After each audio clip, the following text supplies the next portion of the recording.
Hello, everybody. I'm Mickey. I'm Not Your Mama's Minister, and today we're going to be talking about color.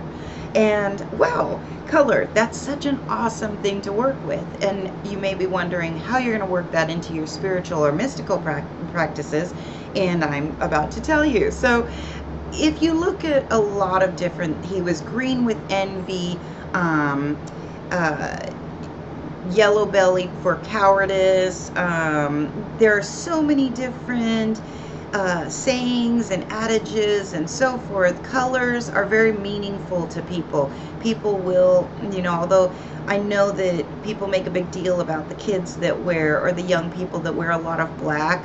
Oh, well, they're trying to rebel and they're, doing this and they're doing that. Black is a very protective color. It's very defensive. And that's not to say that it doesn't work when you're doing offensive spiritual or mystical practices. Of course, black is commonly used in cursing or hexing, but it's also used in protection. So let's say you walk home or you walk in and your roommate's got a black candle burning. Don't automatically assume that they're doing something on the more negative or aggressive side. That may not be their intent at all. And so their colors are not only meaningful for people, but they're very powerful. When I was younger, I hated the color blue, and so I would have other practitioners say, "Oh, well, you should surround yourself with more blue in order to calm down, these emotions or these emotions." And that didn't work for me because I didn't find, and I still don't find, blue calming. And then there are people who use yellow for joy and friendship and things like that. But then when it comes to the work that I do, I tend to use yellows, oranges, for burning away negative things. And so it all depends on how it works for you. We all have our favorite colors. Mine is currently periwinkle. And so, and I kind of go back and forth from day to day what my favorite color is.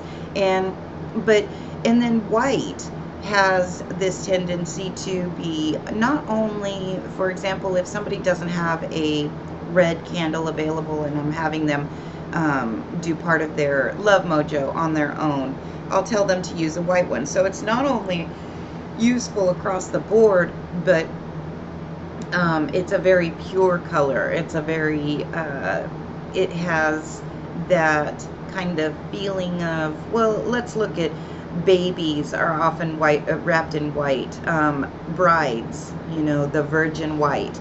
And so when you are working with colors, whether it is wearing them in order to evoke kind of an emotional response from you, or whether it is to evoke an emotional response from somebody else, whether it is wearing all black for protection, whether it is wearing all white to remind yourself of purity, whatever it is that you are working with, you want to make sure that you feel comfortable with it. I feel that there is far less importance in whether it's your right color, whether it looks good on you, and more so, how do you feel in it? How do you feel in that color? Because the color that you're wearing is definitely not only going to kind of transform your own mood and your own how you're feeling about things that day, but it's also going to have a specific emotional response from outsiders. And so making sure that that is something that you recognize is always a good thing to do. So when you are doing any candle magic, when you are doing any cloth magic, so for any poppets or voodoo dolls, or any, even just painting your walls that you're going to be living in, you want to make sure that you are aware of the emotional response that it is evoking, not only from yourself and from others, but also the power that you're putting behind it. Why are you using that color? Are you using the blue in order to calm yourself? Are you using the red in order to inspire lust? You want to know where the connection to why you're wearing that, or why you are working with that specific color. And as I was saying earlier, colors are very important to people. There are certain people that I know people that don't have anything but black in their closets, and they do tend to give off that kind of vibe of, what is that body language, you know, what is this? This gives off the vibe of don't fuck with me or don't talk to me. And so color does the same type of thing. And those people who I know have very little other than black in their wardrobes do have a tendency to kind of want to keep a little bit of an arm's length between them and people around them. And that's not to say that's across the board. I know very happy, jovial, cheerleader type personalities that also have nothing but black in their wardrobe. I happen to like a lot of the vibrant, very, very vibrant colors, orange, red, yellow, and so those are the colors that, well, wake me up for one. And because let's face it, there are some days that there's not enough coffee in the world. And so when you are working with candles, when you are working with cloth, when you are working with paper, anything that you are doing mystically, that you are incorporating color into it, then there are a number of ways that you can do that. Not only the evocative response from you and others, but also you can work that in when you're doing any deity worship or spirit worship. If you're doing ancestor work, if you happen to know what your grandmother's favorite color was, go ahead and work that in there.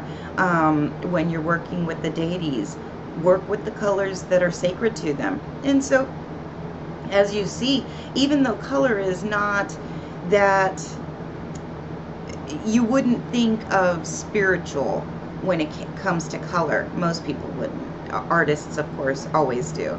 But when you are working that color into your spiritual practice and your mystical practice and your spell work, then it definitely adds another aspect to it, another bit of power to it, because you are including something that you have gone through taken the time and gone through the motions to figure out exactly why you're using that specific color. And I think that's it. I wish you many blessings. Try something out. Let me know how it goes. And I would love to know your opinion on all of this. And I think that's it. Many blessings, much love. I will talk to you soon. And please don't forget to like, share, subscribe, and comment. Please comment. All right.